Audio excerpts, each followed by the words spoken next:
Welcome into the Chiefs Report. I'm your host, Harrison Graham. You can give me a follow on Twitter. I'm at HGrahamNFL. More Chiefs and NFL news, updates, rumors, and everything else, opinions over there.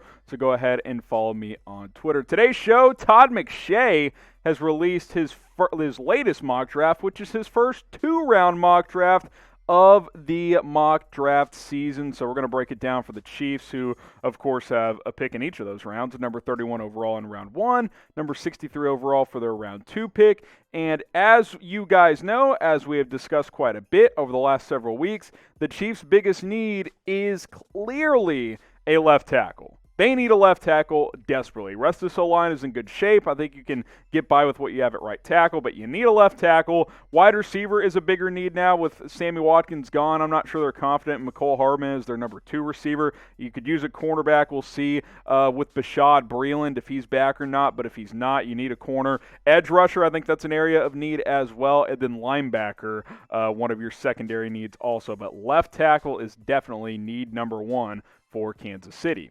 If you want more draft videos, well, this is the place for you because we're ramping up our draft coverage here on the Chiefs Report. The draft is less than 4 weeks away. Guys, the month is April. It's draft month. Get subscribed. Don't miss any of it. More mock drafts, more draft rumors, targets, etc. here on the Kansas City Chiefs Report. So hit that big red button and subscribe.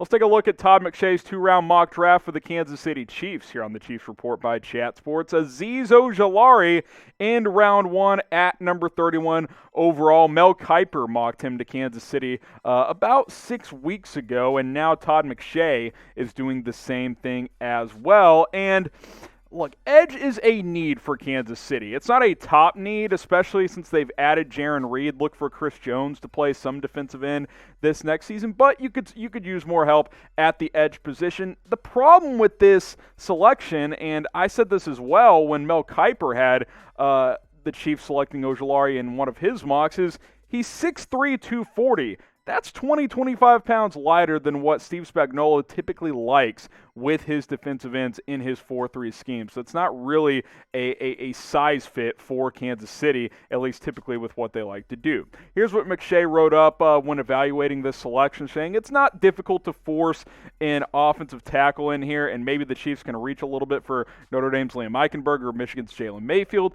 Edge rushing is a big concern too. Ojulari is a real specialist there, and a quartet of Chris Jones, Frank Clark, Jarran Reed, and Ojulari could be problematic for opposing QBs, which there's some truth to that, but to the beginning of his point as well, tackle is a big need, but at the end of the day, you don't want to force a pick, so I can't rip McShay too much for this one. Ojulari is a good player.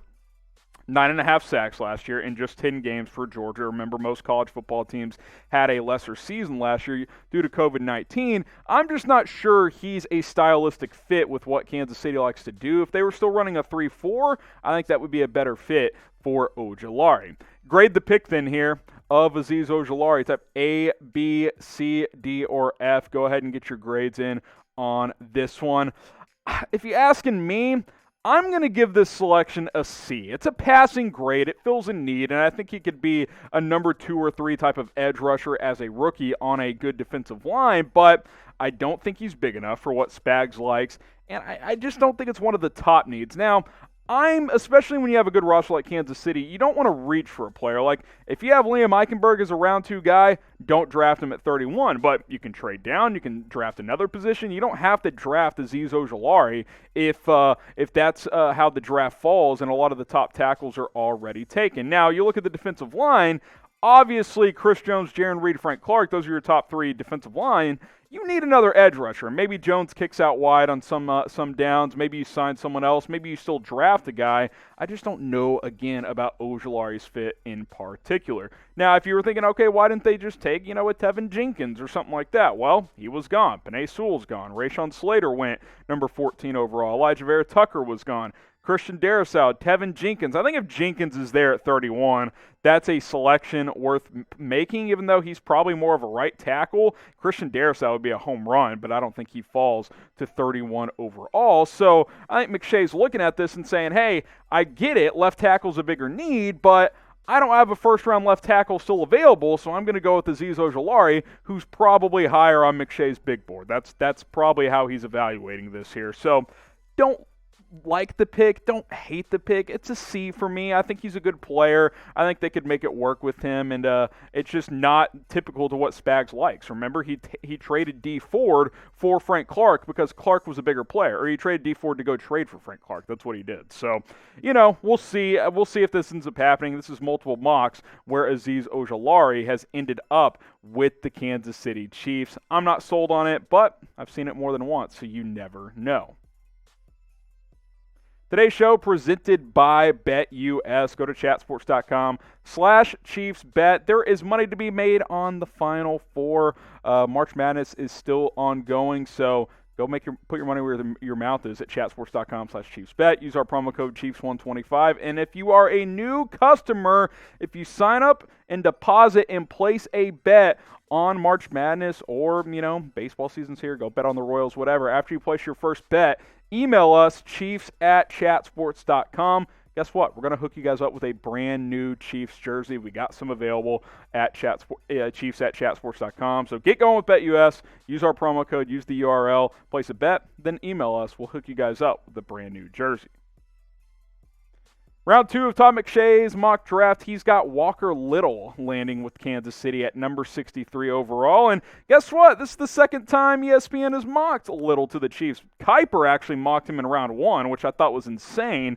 I think that's way too rich for him. I still think this is a little rich as well in round 2, and here's why. Walker Little has played in one football game in 2 years. He tore his ACL in week 1 of 2019, and last season he opted out.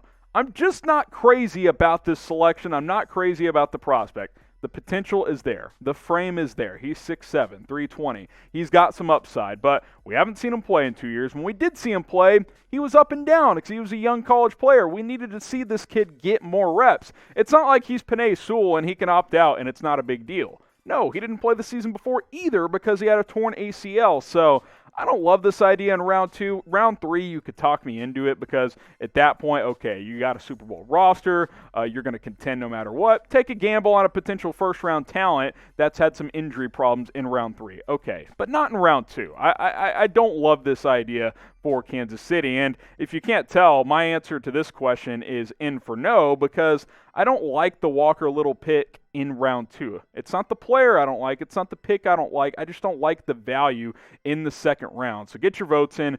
Do you like Walker Little getting selected in round 2 for Kansas City? Type Y for yes. Type in for no. I'd rather go in a different direction if I was the Chiefs. Now, obviously, they need a left tackle. Mike Rimmers ain't playing left tackle. I'll tell you that right now. We all watched the Super Bowl. That was a disaster. But they don't have a left tackle, so I've got him penciled in there. I think he'll compete with Lucas Niang at right tackle. The rest of your O-line is set, so I think you feel good about that from left guard through right tackle. But you need a left tackle. You got to protect your $500 million investment in Patrick Mahomes, and maybe Walker Little becomes that guy, but I'm a little weary of a guy who's played one game in 2 seasons in college football. So these were other guys that went before Little in round 2. We showed you guys the round 1 linemen that went. Liam Eichenberg went early, number 34 overall in round 2. Same with Jalen Mayfield. Sam Cosmi went 48 overall out of Texas. He went to the Raiders. And then Alex Leatherwood at 60. I really would have liked him at 63. I like him better as a prospect than Little. I think he's less risky. He's got versatility as well. He can play some guard. But this is how it fell, and this is what McShay opted to go with for Kansas City. Not thrilled about this mock for the Chiefs from McShay, but I'll give him credit in the sense that he's mocking the entire draft for all 32 teams. So it's not like he can be like, oh, I got to do better for the Chiefs than I do for the Raiders or for Washington or whatever. He's giving his honest assessment every time he does a mock draft, and the way it fell for the Chiefs just isn't very much to my liking. It's not horrible, but it's just not great at the end of the day. So what do you think the better pick was? We've, covered both these guys. Type 1 if you think it's Azeez Ojulari at number 31 overall. Type 2 if you think it's Walker Little in the second round. Get your votes in on this one, and we'll see you next time.